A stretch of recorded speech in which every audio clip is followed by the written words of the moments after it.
on the threat intelligence using the machine learning, and we've got here with us Shamiran Dasgupta, founder of Net Monastery, and Gupta Boda, Global Chief Information Security Officer, EC Council. Gentlemen, may I request you to be on the stage, please?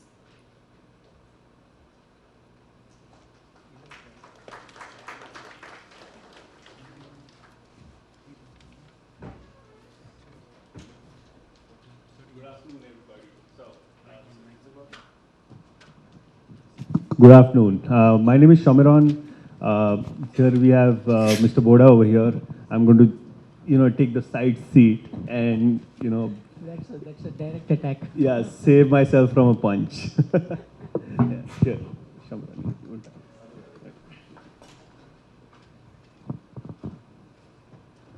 Okay, so wonderful session by Rajesh. I think this is amazing. I mean, the amount of information that came out in the last session is awesome.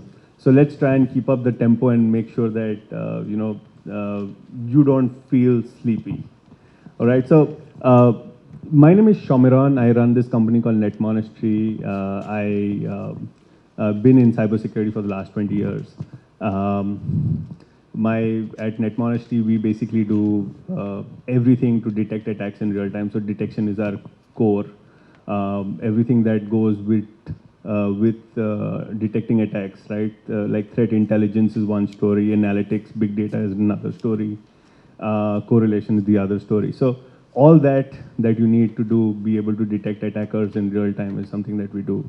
And we are doing this fireside chat format. So I mean, I don't know if you've experienced this, but this is a very open, conversational kind of a format where we're going to discuss threat intelligence and cybersecurity in general as a problem statement. And Mr. Boda is here. Mr. Boda has amazing. He's gone through great experiences in his personal career. He basically started at BHEL, Bharat Electronics, and then he has worked for Daimler, which is again a multinational. Our favorite Mercedes is part of Daimler. And then he worked for GMR, which is again, the beautiful airports that GMR has built. So one of the biggest, value adds that he brings to the table is that he's worked for 3 different organizations, and these 3 different organizations have different ways of operating. Obviously, the problem statements remain the same, but the experience that he's got is very, very diverse. So I mean, I think the tactical and the political side of it is what we'll attack the last.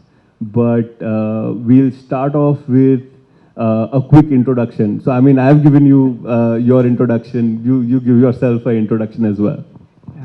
Shamiran, you already kicked me to the clouds. I didn't know this is a new way of pushing people to the cloud. I only thought data can be pushed to clouds. Right? I think you have covered everything, more than everything, of my introduction. Currently, I work with EC Council, which is one of the cybersecurity education and certification company as a group CISO. Prior to that, whatever he has told, Mercedes and GMR, I played roles in information security. Right. Okay, so second, a couple of things that will happen in this session is, one, I will keep asking him questions. 2 is he has a possible opportunity to ask me questions. I will shoot back few questions, and I also use your experience to shoot more questions to him. This is DOS attack on him. Right? So I think, yeah, so the dimension of the session is going to be to try and make it more interactive, to have questions and answers from you coming through and making this as an open conversation. That's the whole idea, right? So please feel free to raise your hand middle of the session and attack, right? And shoot your question. We'll be very happy to answer with whatever we can. So just introducing the subject as such, right? Threat intelligence and CTI is a very new space. How many of you are from the cybersecurity space, are involved, even marginally in the cybersecurity space? Okay, quite a few. How many of you are actually sleepy right now? So So I know whether the real answer came out. Okay, so And anyone dived into threat intelligence or analytics of intelligence ever in their career paths? One, two, wow, super. So Ask their perspective as well. yeah, so I've picked them up. Yeah, so one big challenge, right? Let's go organizational. So here's a mix, right? Tactical and technical. So we're two people who do strategy for organizations, run the CISO as a role, and here is a vendor that works for CISOs and delivers their requirements. So when he's been in you've been through several CISO kind of roles. What is the main thing, right? I mean, I always have this question in my mind. What does a CISO want to see on a screen every morning, right? What's the newspaper you want to read in the cybersecurity space? Certainly the newspaper without our company name. Right? Well, the other paper, the internal news would like to definitely see the gone are the days where infrastructure has been the key for security. Sure. It has moved to the application and application security because the applications are actually the ones that run the business. So applications are the ones that run on infrastructure. So when saying that, the two things would be interesting. One, availability of that application, because if it is available, the business continues. And if it is available, the business is or rather, business is dependent on those applications. That's point number one, right? Now, to make that application available, we beef up with, say, high availability architecture or DR architecture or replication, whole lot of things we do below, which are at the infrastructure layer. Sure. So you need to understand two different perspectives. Definitely the application comes the top and its availability. And the threats that are faced, or rather, if it is a web interface, the threats faced. If it is internal, the kind of vulnerabilities and the threat index or whatever it is of that application. This is based on two things. One, it could be the events and incidents that are happening on the infrastructure piece that kind of translate to compromising either availability or integrity of that system, of that host, end of the day. So we only look for that. Then comes the point of the architecture. From the architecture perspective, the piece what it gives is this is what I call as a defender's advantage. You know which architecture, which host or which system actually is painful in terms of is a now point which if it is pressed, you will actually feel a pinch in the network or pinch in the performance of the system. Sure. So this is when we want to monitor, those are the things we would like to start monitoring. Yeah. So Right. am I hearing that you basically split your view into applications and infrastructure, and then want to see key indicators for the application piece separately? Then okay. Okay. See, whatever I talked is more English, I guess. I think he talked more jargon. Yeah. So This is the technology side. yeah, I'm a technology sales guy as well. So okay. So anybody wants to challenge this one? Add to this as a question. Make it understandable for public relevance. Anybody? So I mean, I want to basically talk about ask you this follow up on how would you basically categorize? How would you categorize your infrastructure in defense, right? When you're defending yourself, whether it's the application or the infrastructure, what are the key things that you want to work on, or what way you want to sort of put down your strategy? That's a very, very deep question. Yeah. In fact, it asked, I think, it combined 10 questions already into that. Right. See, the biggest thing is there are at least 3 to 4 different types of systems. The systems of record, systems of transaction essentially. Okay. Those are having a different ball game together. Are these Like the ERPs, organizational systems? Okay, the yeah. ERPs I get it. and the of things like if it is a procurement system. Sure. Well, those kind of things all come under the ERPs. Then these are communication and collaboration kind of systems, which form like email, web pages internally, collaboration stuff, video conferencing, audio conferencing, and these kind of systems. Sure. Right. Then the other systems are periphery. Like these could be external interfaces. These are like things that are more of supporting these the business systems.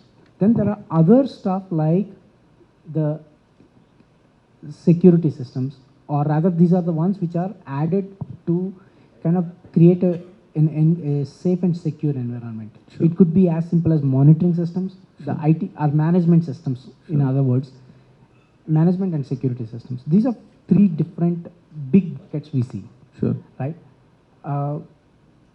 Applications, definitely what I mentioned to you, availability is a critical thing. For the Yeah. others, because these are kind of availability plus integrity plus the performance delivers the application. And management or the pulse is, yes, they are checking what they are supposed to check.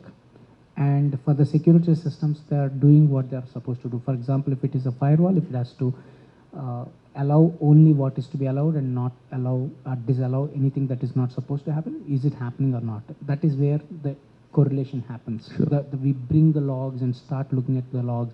Is there any deviation from the expected behavior? That's one. If it is a data leakage prevention kind of a system, is something going out which should not be going out? Or if it is, that's the kind of other systems which will help. Sure. Like, So, is there, so when you are defending yourself again, right? I mean, let's try and pull this back to CTI. Is detection a very important part of the game, right?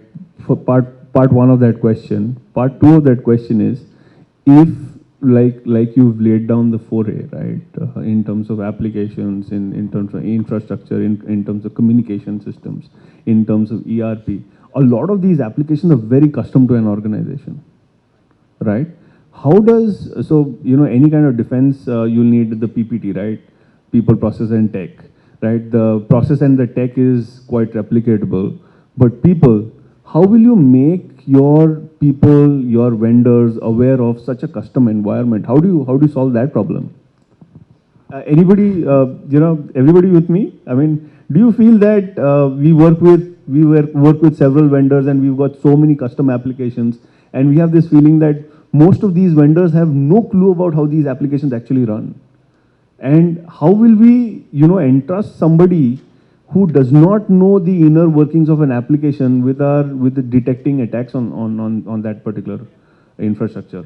Is that a relevant problem? Yeah? No? Okay. So my follow-up question to that is, how will you defend the infrastructure which people don't know about? I mean, that's a, yeah?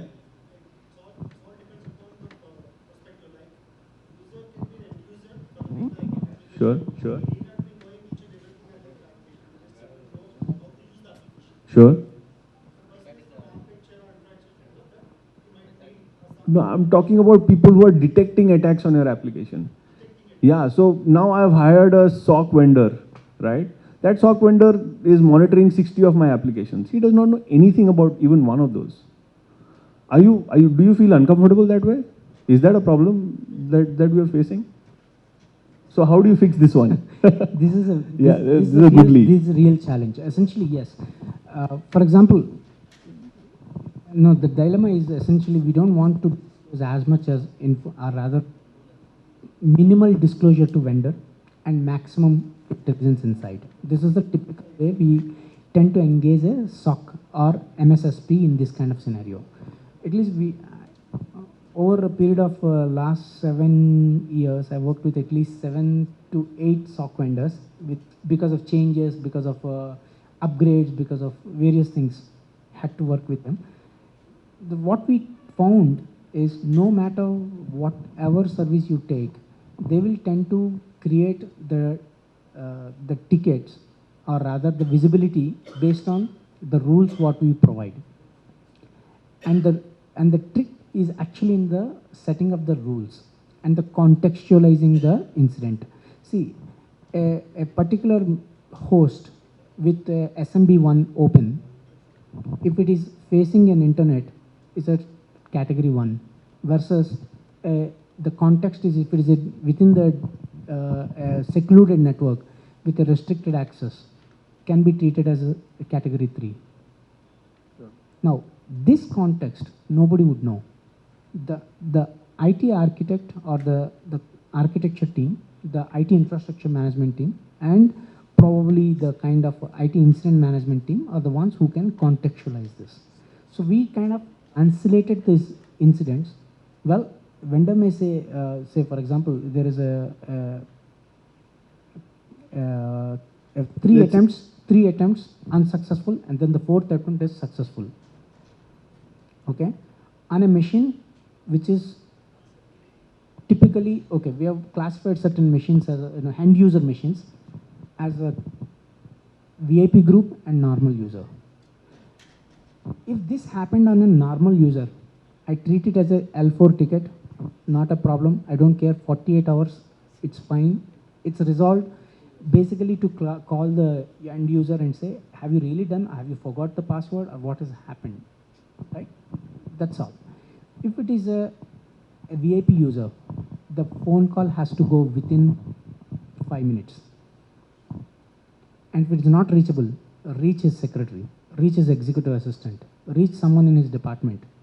If he's on travel, send a message. No, this is like the incident response we are putting, our incident handling process. Now, why is this? Because we believe that machine could be a compromise or an attempt of compromise.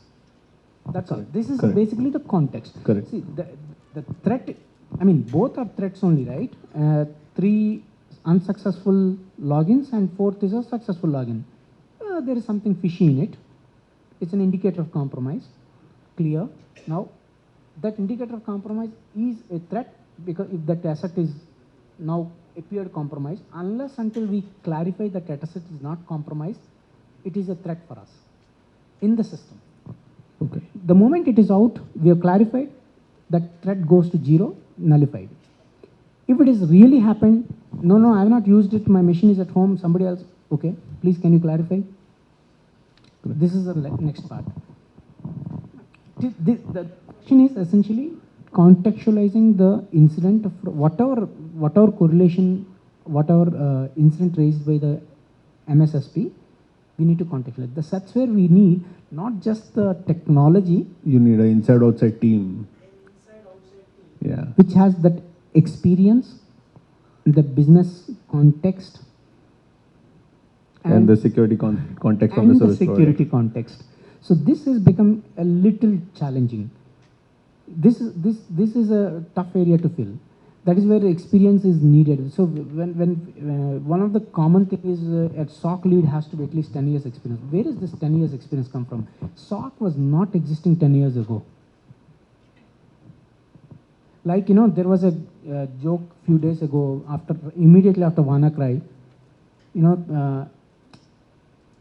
some center in Ameerpet has offered certificates with WannaCry experience for 7 years. Right? It's possible. I mean, if there is a way, we'll fake it. But the question here is, this 10 years experience, there is an interesting connotation. See, a typical infrastructure person in his career would probably come in as a desktop user or a server support system or a network support engineer. By the time certain progression happens in his career or her career, reaches certain breadth increases. Certain breadth increases from the perspective of, say, a desktop person may go all the way to servers or applications, to the data, towards network. By 10 years, probably he would have reached a lead kind of a position where he would have gathered some experience see, though I'm using he doesn't mean it is masculine or feminine. It's just easy to use, that's all. This person would gather that experience of certain elements of The environment. environment. Correct. That environment is multi-environment. One, the desktop servers and infrastructure, database, Sure. storage, and security systems. So that is where the person is able to correlate, or rather translate the task or the incident into context of the current infrastructure. I think this is what the very key. Yeah. This is what we Yeah, I felt as a mean, key. so that's why we pulled him here. So one of the biggest experiences with working with Mr. Boda is the amount of context importance that he is given to his implementations. Where very often, most of us have security operation centers and invested in those kind of technologies. But very often, what happens is we get alerts from a SOC, and we are able to figure out whether that's an attack or not. But very often we figure that a large part of those attacks are false positives because they are hitting inconsequential machines or machines which are Windows and they're Linux attacks, right? So unless you have context applied to your rules, right? Very often like for instance, rule sets are Excel sheets today, right? Me as a vendor, whenever we go to a customer says, "Arey, aapke rules batao. What rules can you implement?" Rules are just one half of the problem statement, right? And it's how are you going to use these rules in your organization is the larger problem. How am I going to be able to tie this to your organization so that false positives don't come up is the bigger problem. Okay, so let me take this to CTI now. I'm going to couple CTI and threat hunting for all those who just so that it's a recap for everybody. Cyber threat intelligence is basically being able to pull different types of intelligence of attackers, right? Types of attack, where these attacks are coming from, what ISPs these are coming from, what are the symptoms of these attacks, right? What file hashes or file names do they carry? What email addresses they come from, right? These are all important information that we can download from security partners. So people like a Symantec, people like a NetMonastery, we collaborate by exchanging our information with them, with the amount of attacks that we are seeing and the indicators that we are seeing. We collaborate with them and they are able to give that indicators with us, right? And then we share it with our customers going forward, right? So yeah.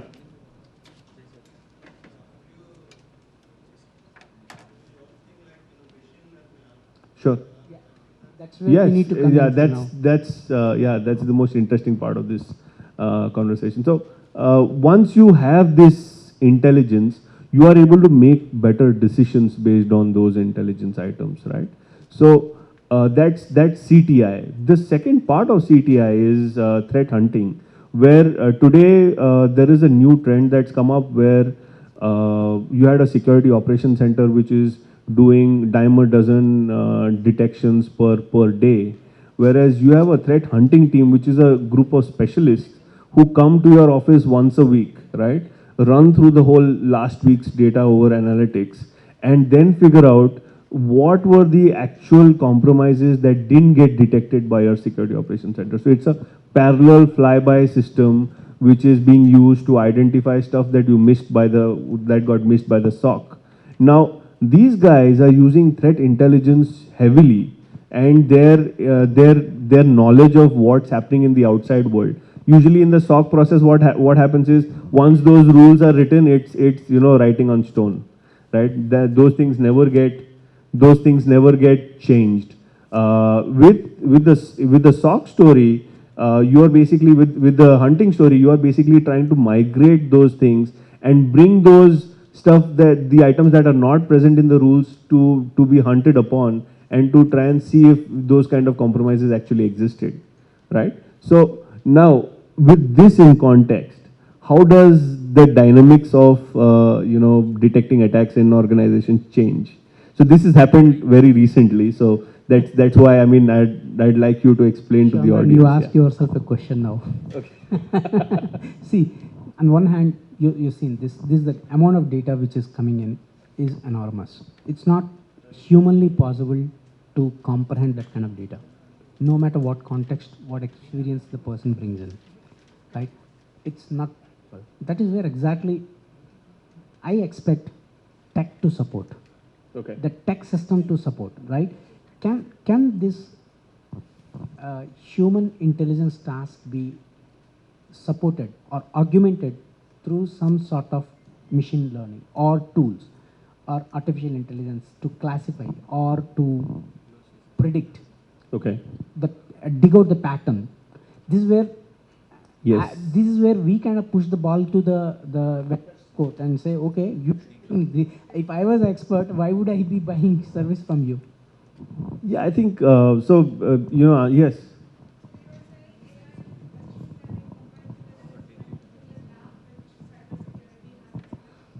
Well, is going to help you identify real attackers versus false, right? I mean, as a cybersecurity operator, I think our biggest challenge is we have let's say 200 items in front of us, picking up which 5 of them are the real ones and working on those, because we just have that many resources to work on.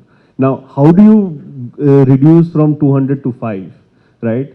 You need more technology, and we are trying to invent more stuff to try and be able to tell us at least from 200 come down to 10, right? And then we'll figure out, we can investigate 5 and investigate 10 and come down to 5. Yeah, you want to follow up? Or invest heavily in the compute and the program to run the same 200 in the same amount of time, or use better method with limited compute resource. Can that be possible? That is where the A and ML are coming into picture. Yeah.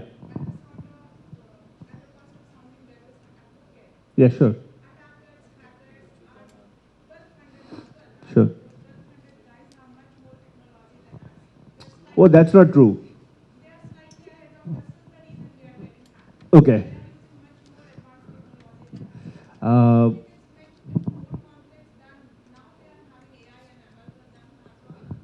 Well, that's going to be the next paradigm. But at this point, these people have the maximum amount of money and the amount of tech that they can invest in. So the enterprise has always got lots of money and resources to attack them. But what they have is their ability to change tactics, right? That's a huge advantage. And for most of us are flying blind at that time, right? Until we get hit for the first time, we don't know what happened, right? So that danger is always going to be there, and we always got to be learning from that space. Now, just to tell you how layering happens, right? Let's go back to the 200 to the 5 conversation. With threat intelligence coming in, right? Threat intelligence has already been vetted. So something that comes out of a Symantec, we know that Symantec has already worked on these cases, and these are the intelligence parameters that we're seeing. Let's say a group of IP addresses or domain names, right? And they have already validated these items. Based on that, if I can run machine learning algorithms on my network to identify not just ones that have communicated with this IP address, but what are the chances of the machines that have communicated with these IP addresses to be real attack victims, right? So you can, I'm coming to that, yeah. You can add, for instance, weightages, right? So if you can run regression algorithms, you'll be able to tell you that, hey, there's 70% chance that this machine is actually has already been compromised, right? Then you can work on those items which need your attention rather than, so it's a tool for us to sort of reduce our workload by learning from the intelligence that's coming to us, right? So it's not just figuring out, a machine talk to that domain, that means it's infected. In a day, you have 2,000 of these conversations. How will you figure out which 5 are the ones that have been compromised? Yeah, question? Sorry, you need to speak up a little bit. Yeah.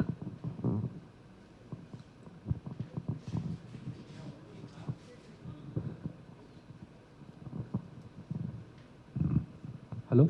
Yeah, So I audible. think the currently like SIEM solutions with the threat intelligence, or Right. you know, you take any anti-malware with the threat, you know, global threat intelligence, or you take the Cisco IPS, like Yeah, you yeah. know, with the Checkpoint, Cisco everybody's Talus. got threat intel Everybody coming. has got their own threat intelligence already Correct, built in. correct. I think they are already even feeding those information by which we are able to get I would say proactively only. I Sure. can say that what is the current state, what is the current rate of threats that are being detected.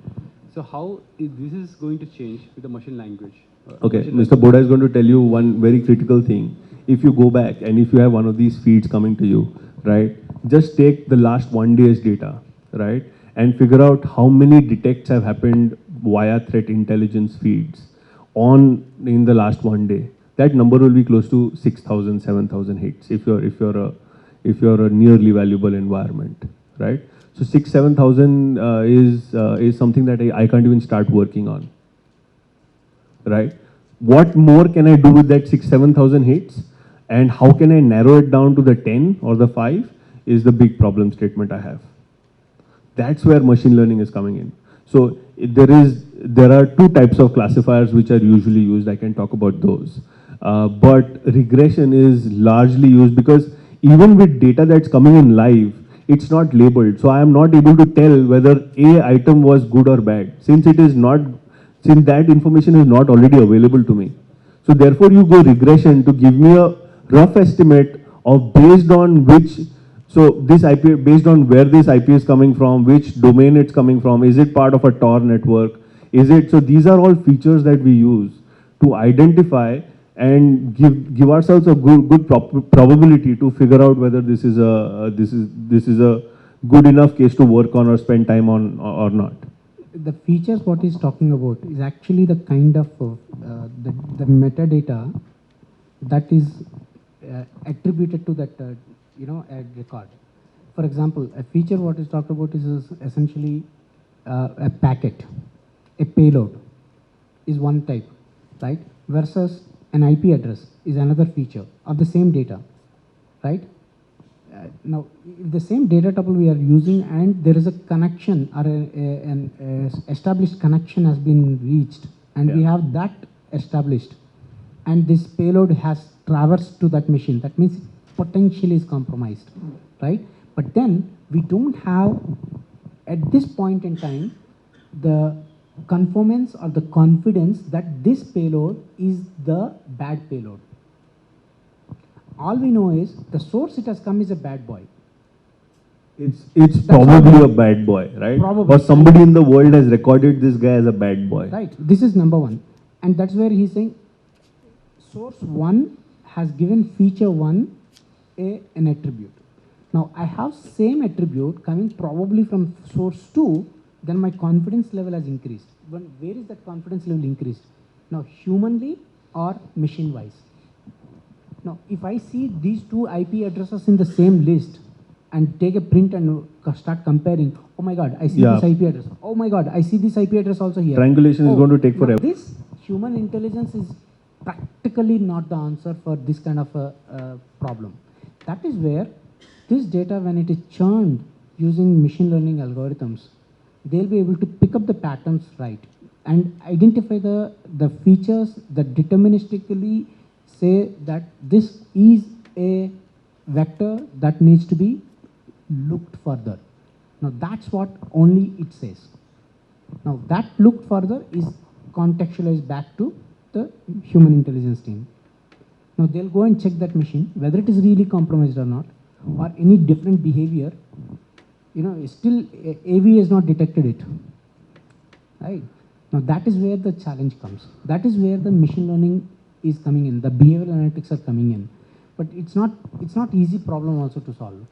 So I have this last big bullet to fire. Okay, so so we spoke about firing bullets. So yeah, we'll open this up for 2-3 questions after this. Okay, so just let me ask him this last question. So machine learning is again a very new space and relatively unproven, right? So how does a CISO react to unproven technology?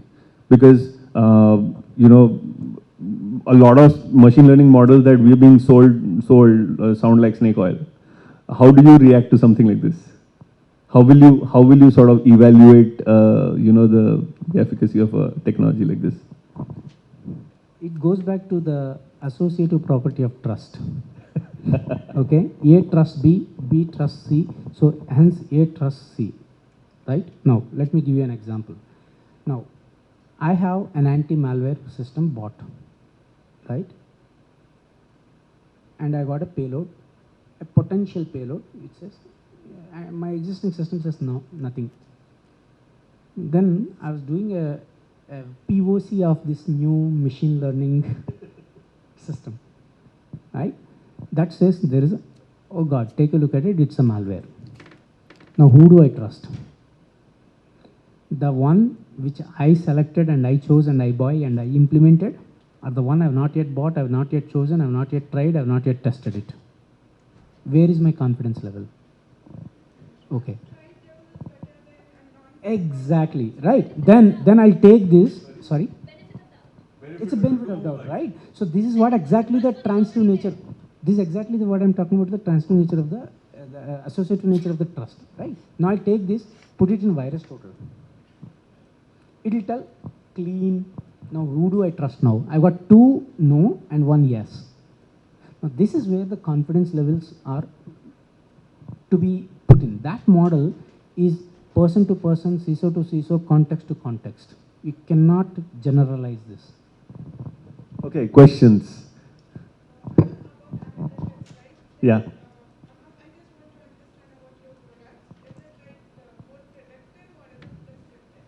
So this product is a data platform essentially, right? So cybersecurity is one of these use cases. This question Right. can be taken offline. Yeah, this can be taken offline actually. I can do a full sales pitch for you. Yeah. Okay. One more question? Yeah. Go ahead.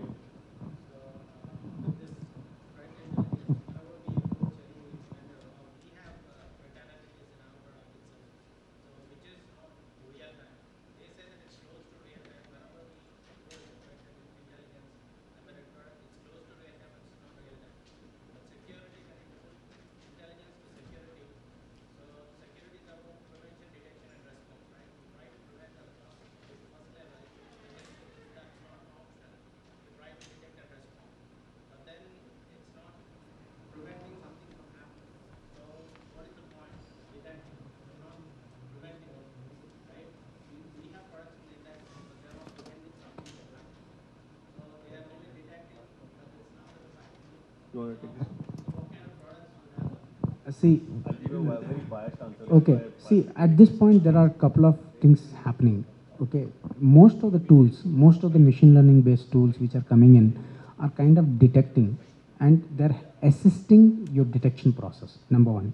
But then there's a small set of tools which have started coming in, which will also do a defend, which does on certain set of products, not everything, because defend is it has to be extremely deterministic. It has to be extremely specific. For example, a particular IP is causing a sort of a ping, constant attack, right? You know that it's a problem. And it has moved to another host, and it's moved to another host. So now this behavior is pretty much suspicious. Now, can I block that IP on the firewall? Yes, no. We cannot block. You have actually, no clue at this the point. answer is it depends on the style of business you're in. I'll give you 2 examples, right? 2 of my customers that I can quote. First is Vodafone. Vodafone says, err on the side of caution. So if this guy is slightly, suspicious or little more than suspicious, block him. We'll figure it out later. So what happens is, first when an alert comes, you block. Then an analyst actually analyzes everything. Then he figures, oh, this was a false positive. He unblocks then, right? The other was BSC, Bombay Stock Exchange. Bombay Stock Exchange says, I'm going to lose money the moment you block out a vendor, right? Don't block. First you analyze and then you block, right? That is the context. So context is very, very important, and different organizations choose to work with this differently. Now, on the real-time bit, right? Unfortunately, machine learning can't be used to predict an attacker who is probably going to attack. I wish I had that skill, right? So therefore, you will have to process everything that you're seeing in real time, and whenever you say the word process, it's going to take time. No matter how fast your systems are, they're never going to be edge real time, right? So, but the idea is, even if you're able to identify a compromise in progress or already compromised just now, it's still a very big value weapon to have in your armory, right? Think of it that way.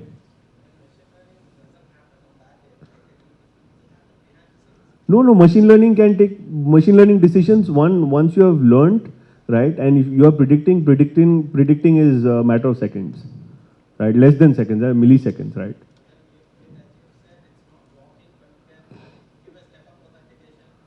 That's what I wanted to say. That there are few products which are coming in the market, which are now going towards the blocking that without human intervention. There are products coming in, but You very few. Track the few, orchestration and- space. It's Exactly. called orchestration. And, Yeah. and they are kind of working with, say, a type of firewall, or because whichever supports that automation. See, because human, if you have to change some rule in a firewall, we have to have some human intelligence to do that right now. Now, if it is now done by a command line interface with a JSON script, different. That's where the world is moving towards now. But that also poses some threats. We have to really see that it is the same one, and the source is right, and it has not really disrupted the business and stuff like that. All right. So thank you so much. We'll end this here. We've run out of time severely. Thank you so much for being here and participating. Thank you, Mr. Boda, for bringing your key insights into the game. Thank you so much. Thank you. All the questions that he's targeted at you, probably you would want to give away the token of appreciation.